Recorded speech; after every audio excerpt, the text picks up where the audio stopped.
انتہائی واجب الاحترام حاضرین و سامعین کی احتشام، اللہ مجبور کریم کی ذات کا ایک بار پھر ہم لامحدود شکر ادا کرتے ہیں کہ جس نے آج کی اس مبارک دن کی مبارک گھڑیوں میں ہمیں اپنے گھر میں حاضر ہو کر اپنے ذکر اور فکر کی توفیق عطا فرمائی ہے۔ دعا ہے کہ اللہ آج کی دل نازل ہونے والی برکتیں اور رحمتیں ہمیں سمیٹنے کی توفیق عطا فرمائے اور ہمیں حق بیان کر کے اس پر عمل پیرا ہونے کی توفیق عطا فرمائے۔ آج جمعۃ المبارک کے موقع پر جس آیت کو میں نے تلاوت کرنے کا شرف حاصل کیا ہے اس کے ضمن میں چند گزارشات پیش کروں گا، اور اس کے ساتھ شعبان المعظم کا جو کہ مہینہ ہے اس کے حوالے سے اس کی فضائل اور شب بارات، یہ چونکہ میں نے پہلے بھی کافی دفعہ عرض کیا کہ جتنے بھی دن رات لیل و نہار صبح و شام جو کچھ بھی ہے یہ رب کا پیدا کرتا ہے۔ ہر دن ہر رات اللہ کی ہے، اور جس دن بھی بندہ عبادت کرے اللہ قبول کرتا ہے، لیکن کچھ خاص گھڑیاں اور کچھ خاص اوقات ایسے ہوتے ہیں جن میں اللہ تعالی کی رحمت جوش میں آتی ہے اور اپنے بندوں پر اس کی رحمت چھم برستی ہے۔ یہ شعبان المعظم کی گھڑیاں بھی انہی گھڑیوں میں سے کہ جن میں رب کائنات کی رحمت کے دروازے کھلے ہیں اور اس کی رحمت کی فوار اپنے بندوں پر جاری اور ساری ہے۔ بس اب دیکھنا یہ ہے کہ اس فوار سے کون اپنی فصلوں کو سیراب کر رہا ہے اور کون ان سے معروف ہو رہا ہے۔ میں نے جو آیت مقدسہ تلاوت کی اس میں اللہ کریم نے ارشاد فرمایا کہ اللہ لطیف بعبادہ یرزق من یشاء، فرمایا اللہ کریم بڑا مہربان ہے اپنے بندوں کے ساتھ۔ اللہ کریم بہت مہربان ہے، لطیف کا مطلب مہربان، بہت مہربان ہے اپنے بندوں کے ساتھ۔ یرزق من یشاء، جسے چاہتا ہے رزق دیتا ہے۔ وَهُوَ الْقَوِيُّ الْعَزِيزُ، فرمایا وہ قوت والا بھی ہے، عزت والا بھی ہے، ساری طاقت اس کے پاس ہے، اگر چاہے تو وہ رزق روک سکتا ہے، چاہے تو وہ رزق دے سکتا ہے، وہ چاہے تو ہم اپنی جگہ سے ہل بھی نہیں سکتے، وہ چاہے تو ہم ایک ملک سے دوسرے ملک کا سفر کر سکتے ہیں۔ وہ قوی ہے، وہ عزیز ہے، وہ طاقتور بھی ہے، ساری طاقتیں بھی اسی کی ہے، ساری عزتیں بھی اسی کی ہے۔ پھر فرمایا من کان یرید حرث الآخرۃ، اب یہاں پہ دو کیٹیگریاں بیان کی ہیں ہم نے، من کان یرید حرث الآخرۃ اور دوسری من کان یرید حرث الدنیا۔ انسان کی دو قسم کے ہوتے ہیں، کچھ ہوتے ہیں جو جن کی دوڑ اللہ سے لگی ہوتی ہے، وہ دنیا کی لالچ میں نہیں پڑتے، انہیں یہی فکر ہوتی ہے میرا رب کیسے راضی ہوگا۔ وہ اپنے رب کی رضا میں لگے ہوتے ہیں، اور کچھ ہم جیسے نکمے ہوتے ہیں وہ دنیا کے پیچھے پڑے ہوتے ہیں، انہیں رب کی رضا کی فکر نہیں ہوتی، انہیں دنیا کی رضا کی فکر ہوتی ہے۔ فرمایا من کان یرید حرث الآخرۃ، جو بندہ اپنی اخروی کھیتی کو آخرت کی کھیتی کا طلبگار ہوگا، نزد لہ فی خرثہ، تو رب کہتا ہے میں اس کی آخرت کی کھیتی میں، آخرت کے فصل میں اضافہ کر دوں گا۔ میں آگے تشریح کرتا ہوں پھر سے، ومن کان یرید حرث الدنیا، لیکن جو دنیا کی لالچ میں پڑ گیا اور دنیا کی حرص و ہوس میں اس نے رب کو بھلا دیا اور وہ دنیا کی طلب ہی کرتا رہا، نماز پڑھی تو نماز کے بعد بھی دعا یہی مانگتا رہا، یا اللہ مجھے لاکھ دے دے، یا اللہ مجھے کوٹھی دے دے، یا اللہ مجھے بنگلہ دے دے۔ فرمایا نقطی ہی منہا، رب کہتا ہے ہم اسے معلوم نہیں کرتے، نقطی ہی منہا، ہم اسے جو دنیا میں مانگے گا اسے وہیں پہ عطا کر دیں گے۔ لیکن آگے کیا فرمایا؟ آگے فرمایا وَقَالَ فِي الْآخِرَةِ مِن نَصِیب، لیکن دنیا مانگنے والا اسے ہم دنیا میں سب کچھ عطا تو کر دیں گے، لیکن آخرت میں اس کا ہمارے پاس کوئی حصہ نہیں ہوگا۔ کیوں؟ کیونکہ وہ دنیا کا طلبگار تھا، اس نے دنیا مانگی، ہم نے اسے دنیا دے دی، لیکن جس نے آخرت مانگی ہم آخرت میں اس کو اجر بھی عطا کریں گے، ثواب بھی عطا کریں گے، عزت کا مقام بھی عطا کریں گے۔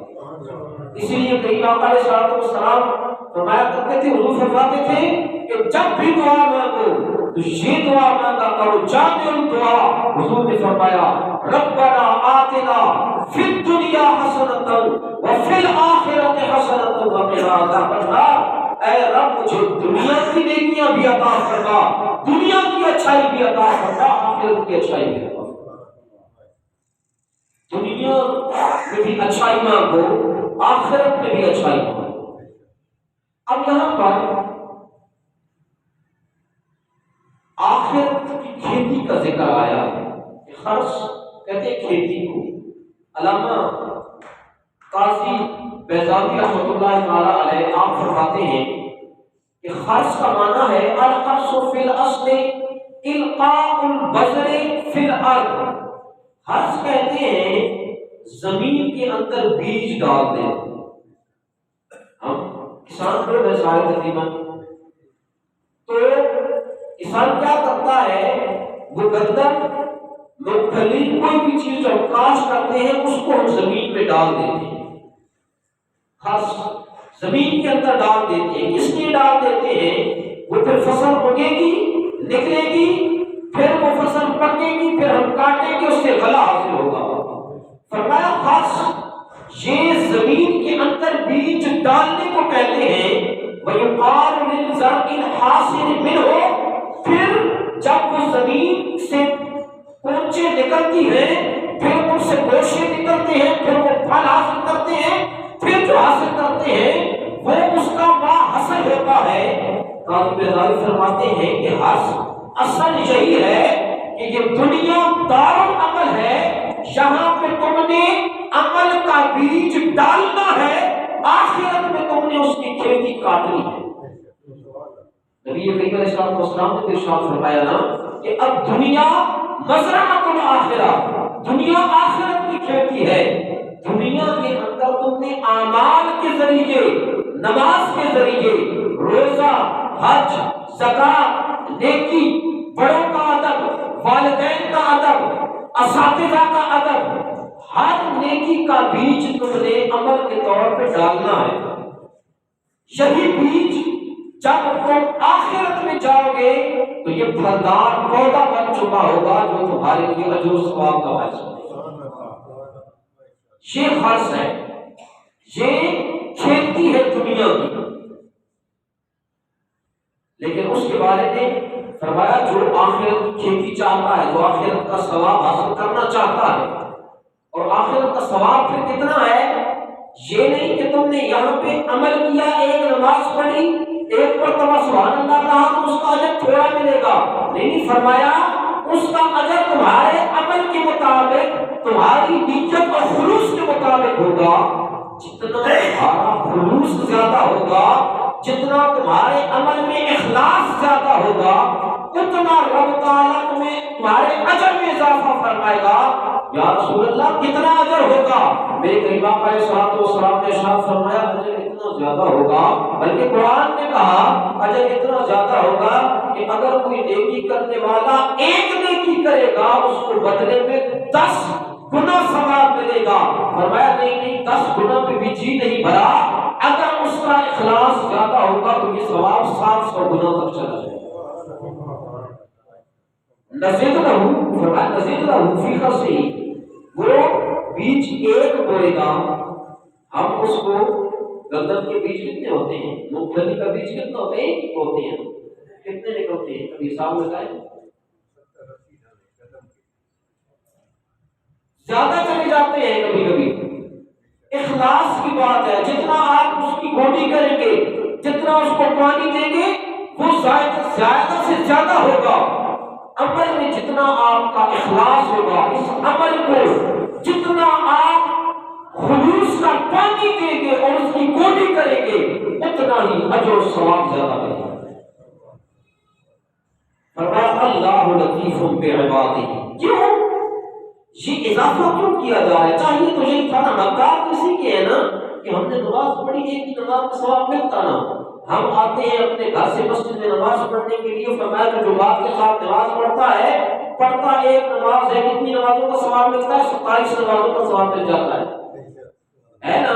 چاہیے تو یہی تھا نا، ایک نماز کا ثواب نہیں دیا جاتا، لیکن اللہ لطیف بعبادہ، کہا اللہ اپنے بندوں پر بڑا مہربان ہے، وہ چاہتا ہے میرا بندہ ایک عمل کرے، میں نیکیوں کے ڈھیر لگا دوں گا، پر کرنے والا تو کوئی ہو، میری بارگاہ میں آ کر چھپے تو صحیح نا۔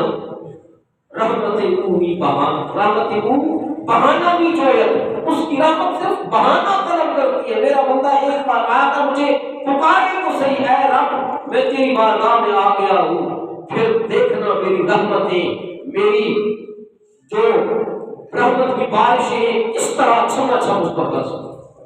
علماء کرام نے لطیفوں کے 7 معنی لکھے ہیں، 7 معنی کہتے ہیں۔ لطیفوں کا پہلا مطلب یہ ہے کہ اللہ تعالیٰ اپنے بندوں کو جو رزق عطا کرتا ہے، رزق یہ رزق بھی پاکیزہ رزق عطا فرماتا ہے اللہ۔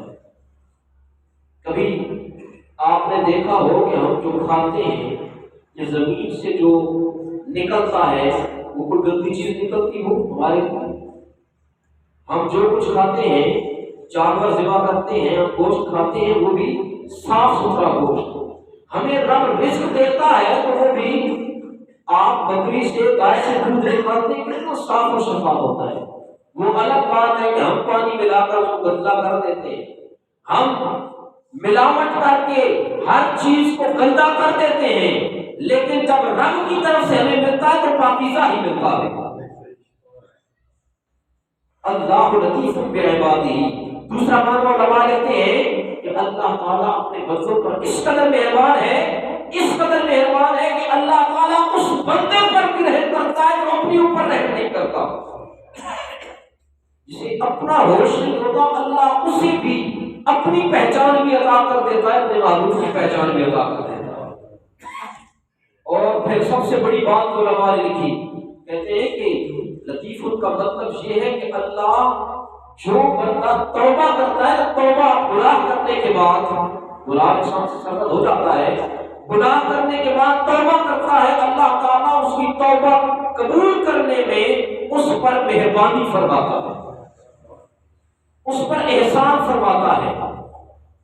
میرے کریم آقا علیہ السلام نے ارشاد فرمایا، ما من صوت احب الى اللہ تعالی من صوت عبد مذنب تاب الى اللہ تعالی فیقول لبیک یا عبدی سلما ترید۔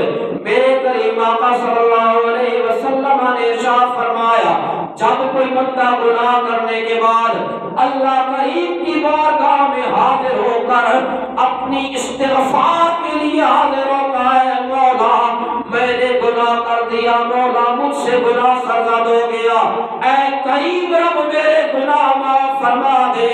میرے کریم آقا نے ارشاد فرمایا، اللہ رب العزت کو اس بندے پر کتنا پیار آتا ہے۔ میرے کریم آقا نے ارشاد فرمایا، دنیا جہان کی آوازیں ایک طرف ہو، وہ بندہ جو توبہ کرنے والا ہے، وہ توبہ کے لیے جو اپنے منہ سے الفاظ نکالتا ہے، اللہ کریم کو ساری آوازوں سے زیادہ اس توبہ کرنے والے کی آواز پسند ہوتی ہے۔ اللہ تعالیٰ اس بندے کی آواز کو پسند کرتا ہے، کتنا پسند کرتا ہے؟ جب وہ بندہ توبہ کرنے لگ جاتا ہے، اللہ فرماتا ہے، لبیک یا عبدی، اے میرے گناہگار بندے، تو میرے پاس آیا ہے، مجھے پکارا ہے،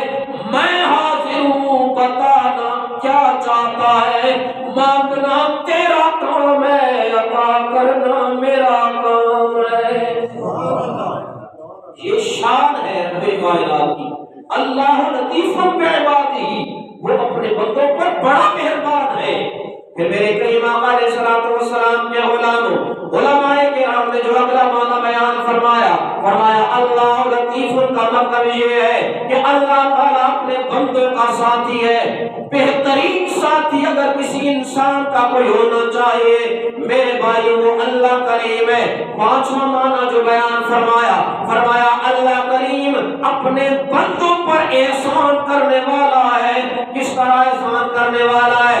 فرمایا اللہ تعالیٰ اس بندے پر بھی احسان کرتا ہے جو بندہ گناہگار ہوتا ہے، جو نماز بھی نہیں پڑھتا، روزہ بھی نہیں رکھتا، زکوٰۃ بھی نہیں دیتا، اگر حج فرض ہو حج بھی نہیں کرتا، طرح طرح کی نافرمانیاں رب کی کرتا ہے، نہ وہ صبح دیکھتا ہے نہ وہ شام دیکھتا ہے، نہ وہ حرام دیکھتا ہے نہ وہ حلال دیکھتا ہے، ہر وقت رب کی نافرمانیاں کرتا ہے، لیکن اللہ کتنا مہربان ہے، پھر بھی اللہ تعالیٰ اس کی نافرمانیوں کو نظر انداز کر کے اسے اسی طرح رزق عطا کر رہا ہوتا ہے جس طرح باقی بندوں کو عطا کر رہا ہوتا ہے۔ میرے کریم آقا علیہ الصلوۃ والسلام کے غلاموں جو چھٹا معنی بیان کیا علماء نے، میرے کریم آقا کے غلاموں حضور علیہ الصلوۃ والسلام کے پیارے پیارے غلاموں ذرا سنو نا، میرے کریم آقا علیہ الصلوۃ والسلام نے بتا دیا یہ چھٹا معنی یہ ہے لطیف کا کہ وہ ذات جو تم تھوڑا عمل کرو اسے اپنی قدرت کے ساتھ زیادہ کر دیتی ہے اور زیادہ کو قلیل کر دیتی ہے۔ زیادہ کو قلیل کرنے کی مثال اللہ کریم نے قرآن پاک کے اندر فرمایا قُلْ مَتَاعُ الدُّنْيَا إِلَّا قَلِيلٌ، فرمایا یہ دنیا جہان کی جتنا بھی ساز و سامان ہے یہ اللہ کے نزدیک تھوڑا ہے، لیکن میرا بندہ جو میری بارگاہ میں ایک بار آ کر نماز پڑھتا ہے وہ پڑھتا ایک نماز ہے، میں اسے ثواب 27 نمازوں کا دے دیتا ہوں۔ سبحان اللہ۔ وہ نماز مسجد نبی میں ایک پڑھتا ہے میں اس کو ایک نماز کے بدلے 50,000 نمازوں کا ثواب دے دیتا ہوں۔ وہ حرم کعبہ کے اندر ایک نماز پڑھتا ہے میں اس کے نام اعمال میں 1,00,000 نمازوں کا ثواب لکھ دیتا ہوں۔ یہ ہے قدرت کاملہ رب کائنات کی، یہ ہے مہربانی رب کائنات کی جو اپنے بندوں پر فرماتا ہے۔ یہی نہیں میرے بھائیو، ساتواں جو بڑا معنی میرے کریم آقا کے علماء نے لکھا ہے، علماء کہتے ہیں ساتواں معنی یہ ہے کہ قیامت کے دن جب حساب و کتاب کا وقت آئے گا اللہ کریم اپنے بندوں پر اس وقت بڑا مہربان ہوگا، بہت زیادہ رحم فرمائے گا۔ کتنا رحم فرمائے گا؟ فرمایا ایک بندے کو حاضر کیا جائے گا، اس کے سارے گناہ اس کے سامنے رکھے جائیں گے، ایک ایک گناہ اس کا گن کے بتایا جائے گا، تو نے یہ گناہ بھی کیا، تو نے یہ گناہ بھی کیا، تو نے یہ گناہ بھی کیا۔ پھر اللہ کریم مخاطب ہو کر اس بندے سے فرمائیں گے اما استحییت فیّا اذا عصیتنی، اے بندے بتا نا میں نے تجھ پر کتنی انعامات کیے، میں نے تجھے جوانی بھی عطا کی، میں نے تجھے عزت اور شہرت بھی عطا کی، میں نے تجھے دولت اور ثروت بھی عطا کی، عزت کا مقام بھی عطا کیا، لیکن ذرا بتانا جب تو میری نافرمانی کر رہا ہوتا تھا ذرا پر بھی تجھے مجھ سے شرم نہیں آئی، ذرا بھی حیا نہیں آئی۔ میرے کریم آقا کے غلاموں وہ بندہ جب یہ سنے گا دھاڑے مار کے رونے لگ جائے گا، بہت زیادہ اونچی آواز سے رونے لگ جائے گا۔ اللہ کریم فرمائے گا اے بندے رو نہیں، خاموش ہو جا، کہیں ایسا نہ ہو میرا محبوب تیرے رونے کی آواز سن لے، جا میں تیرے سارے گناہ معاف کر دیتا ہوں۔ سبحان اللہ، میں تیرے سارے گناہ معاف کرنے کے لیے تیار ہوں، تو خاموش ہو جا۔ میرے کریم آقا کے غلاموں حضور علیہ السلام کا وہ غلام جب یہ سنے گا میرے رب نے میرے حضور کے صدقے میرے سارے گناہ معاف فرما دیے، وہ اور بلند آواز سے رونے میں لگ جائے گا خوشی کی وجہ سے، ہائے میرا کتنا مان بڑھ گیا کہ آج رب کائنات نے میرے سارے گناہوں کو مٹا دیا۔ جب وہ زور سے روئے گا، نبی کریم اس کی آواز سنیں گے، اللہ کی بارگاہ میں حاضر ہو کر عرض کریں گے یا اللہ یہ میرا بندہ، یہ میرا غلام میرے حوالے کر دے۔ اللہ کریم فوراً فرمائے گا وَحَبْتُهُ لَكَ يَا مُحَمَّدُ لَا تَحْزَنْ، اے میرے معبود پریشان نہ ہو، تیرا غلام ہے، تیرے حوالے کر دیا۔ سبحان اللہ۔ گناہگار بندہ ساری زندگی گناہ کرتا رہا، لیکن رب نے اپنے محبوب سے حیا کرتے ہوئے اس کو بخشا۔ یہ شان ہے رب کائنات کی، اللہ لطیف، وہ بڑا مہربان ہے، لیکن کوئی آئے تو صحیح نہ اس کی مہربانیاں لینے کے لیے۔ یہی وہ دن ہے، یہی وہ راتیں ہیں جن کو اللہ تعالیٰ نے ہم جیسے انسانوں کے لیے مختص کر دیا ہے۔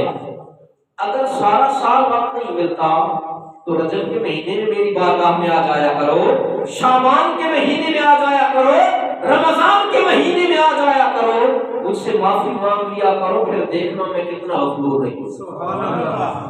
میرے کریم آقا علیہ الصلوۃ والسلام اکثر دعا فرمایا کرتے تھے، جب بھی رجب کا مہینہ آتا میرے کریم آقا دعا فرمایا کرتے تھے اللہم بارک لنا فی رجب و شعبان وبلغنا الی رمضان۔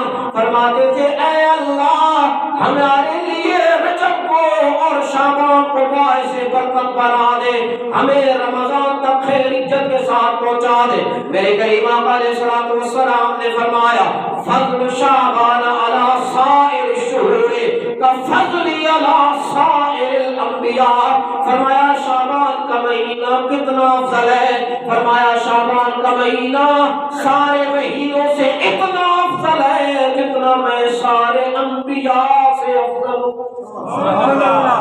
فرمایا جس طرح میں انبیاء سے افضل ہوں، شعبان کا مہینہ باقی مہینوں سے اس طرح افضل ہے۔ وفضل رمضان علی سائر الشہور کفضل اللہ تعالی علی عبادہ، اور رمضان کا مہینہ سارے مہینوں سے اس طرح افضل ہے جس طرح رب کائنات کو بندوں پر فضیلت حاصل ہے۔ یہ برکت والے مہینے ہیں، یہ شان و عظمت والے مہینے ہیں جن میں اللہ تعالیٰ اپنے بندوں کی طرف نظر رحمت فرمایا کرتا ہے۔ اور اس مہینے کی ایک رات جس کو ہم 15 شعبان کی رات کہتے ہیں، شب بارات کہتے ہیں، اور ہم لوگ یہی سمجھتے ہیں کہ وہ رات پٹاخوں والی رات ہے، پٹاخے چھوڑتے ہیں، یہی کرتے ہیں، ہر الٹا کام ہم کرتے ہیں۔ وہ پٹاخوں والی رات نہیں ہے، وہ عمل والی رات ہے۔ میرے کریم آقا علیہ السلام نے ارشاد فرمایا شعبان کی 15 تاریخ تھی، رات کو جبریل امین میرے پاس آئے، آ کر عرض کرنے لگے یا محمد صلی اللہ علیہ وآلہ وسلم هذه ليلة تفتح في ابواب السماء وابواب الرحمة۔ یا رسول اللہ آج کی رات کوئی عام رات نہیں ہے، یہ وہ رات ہے جس میں آسمانوں کی اور رحمت کے دروازے کھول دیے جاتے ہیں۔ سبحان اللہ۔ قم فصلی، یا رسول اللہ اٹھ جائیے اور نماز ادا کیجیے، وارفع راسک ویدیک الی السماء، یا رسول اللہ اپنا سر مبارک اور اپنے ہاتھ آسمان کی طرف اٹھا کر اللہ کریم سے دعائیں مانگو۔ حضور نے ارشاد فرمایا اے جبریل یہ کون سی رات ہے؟ عرض کی یا رسول اللہ یہ وہ رات ہے کہ جس رات اللہ تعالی اپنی رحمت کے 300 دروازے کھول دے گا، اور اس رات قبیلہ بنو کلب کی بکریوں کے بالوں کے برابر اللہ تعالیٰ اپنے بندوں کی بخشش فرما دیتا۔ حضور نے ارشاد فرمایا جبریل امین نے کہا یا رسول اللہ آج کی رات وہ رات ہے جس میں اللہ تعالیٰ سوائے شرک کرنے والے کے ہر ایک کو بخش دیتا ہے، ہر ایک کی مغفرت فرما دیتا ہے۔ لیکن پھر بھی میرے کریم آقا علیہ السلام نے چند ایسے لوگوں کا تذکرہ فرمایا کہ جن کی بخشش نہیں ہوتی. 9 ایسے بندوں کا تذکرہ فرمایا جن کی بخشش نہیں ہوتی. اس رات میں بھی، یہ رات وہ رات ہے جس میں حضور نے ارشاد فرمایا کہ یرفع اللہ اعمال العباد کلھا فی ھذا الشہر. یہ مہینہ، اس مہینے کی جو 15 تاریخ کی رات ہوتی ہے، اس مہینے میں یہ جو انسانوں کے اعمال کا رجسٹر ہوتا ہے نا، 1 سال کا رجسٹر وہ اس کلوز کر کے اس کو اٹھا دیا جاتا ہے، آگے نیا شروع کر دیا جاتا ہے. جتنے اعمال ہوتے ہیں وہ سارے اعمال اللہ کی بارگاہ میں پیش ہو جاتے ہیں. فرمایا اس رات اللہ تعالیٰ معاف کرتا ہے بندے کو، لیکن کس کو معاف نہیں کرتا؟ فرمایا ایک جادوگر کو معاف نہیں کرتا، جو جادوگر تھا. دوسرا نجومی.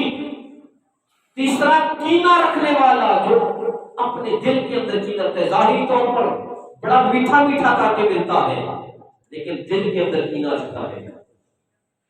چوتھا زانی، جو زنا کرتا ہے. پانچواں جو شراب کا عادی ہے، شراب پینے والا. چھٹا جو سود کھاتا ہے، سود خور. ساتواں والدین کا نافرمان.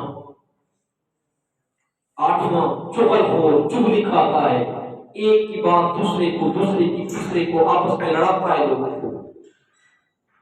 اور نواں قطع رحمی کرنے والا، یعنی لوگوں سے ناراض رہنے والا. یہ وہ 9 لوگ ہیں جن کی بخشش اس وقت تک نہیں ہوتی جب تک وہ توبہ نہ کریں، جب تک وہ اپنے گناہوں سے سچی توبہ نہ کر لیں، اور جن کے ذمے ان کے حقوق ان سے معافی نہ مانگ لیں. حضور نے ارشاد فرمایا کی بخشش نہیں ہوتی. ہم نے یہ سوچنا ہے کہ آیا ان 9 لوگوں میں ہمارا شمار ہو تو نہیں رہا ہے. ہم نے اپنے دل کے کانوں کو کھول کر یہ 9 لوگوں کے بارے میں سوچنا ہے کہ ہمارے سینے کے اندر کوئی ایسا راز تو چھپا ہوا نہیں ہے کہ کہیں ان 9 لوگوں میں ہمارا بھی شمار ہوتا ہو. اگر ہوتا ہے تو ابھی 2-3 دن باقی ہیں. اس رات سے پہلے ہم اپنے رب کی بارگاہ میں معافی مانگ لیں، اپنے رب کی بارگاہ میں التجائیں کر لیں. اگر ہم رب کی بارگاہ میں التجا کریں گے، اللہ لطیف بعبادہ، میں کہتا ہوں اللہ لطیف ہے، اللہ مہربان ہے، ہماری توبہ ضرور قبول کرے. اور ایک اور حدیث پاک میں بیان کرتا چلوں کہ یہ رات بھی عبادت والی، اور ایک عمل میں اور بتاتا چلوں. حضور صلی اللہ علیہ وسلم نے ارشاد فرمایا من صام ثلاثه ایام من اول شعبان وثلاثه من اوسطه وثلاثه من آخره کتب له ثواب 70 انبیاء. حضور نے ارشاد فرمایا جس بندے نے شعبان کے شروع میں 3 روزے رکھے، اس مہینے کے درمیان میں 3 روزے رکھ لیے، اور اس مہینے کے آخر میں 3 روزے رکھ لیے، اللہ تعالیٰ اس کے نامہ اعمال میں 70 انبیاء کی عبادتوں کا ثواب لکھ دیتا ہے. اور آگے فرمایا وَقَانَ لِمَنْ عَبَدَ اللَّهَ تَعَالَى 70 عَامًا، اور اس بندے کی عبادت کا ثواب لکھتا ہے جس نے 70 سال بلا ناغہ اللہ کی عبادت کی. اور سب سے بڑی بات وَإِنْ مَاتَ فِي تِلْكَ السَّنَةِ مَاتَ شَهِيدًا، اور اگر اسی سال، جس سال اس نے روزے رکھے ہیں اس ماہ شعبان کے اندر، اسی سال اگر وہ فوت ہو جاتا ہے تو اللہ تعالیٰ اسے شہادت کا رتبہ عطا فرماتا. کوشش کریں یہ چھوٹے چھوٹے اعمال ہیں، تھوڑے اعمال ہیں، وقت نکال کر ضرور ادا کریں. اللہ تعالیٰ ہماری حاضری کو اپنی بارگاہ میں قبول فرمائے. مجھے ابواب سنت ادا کریں.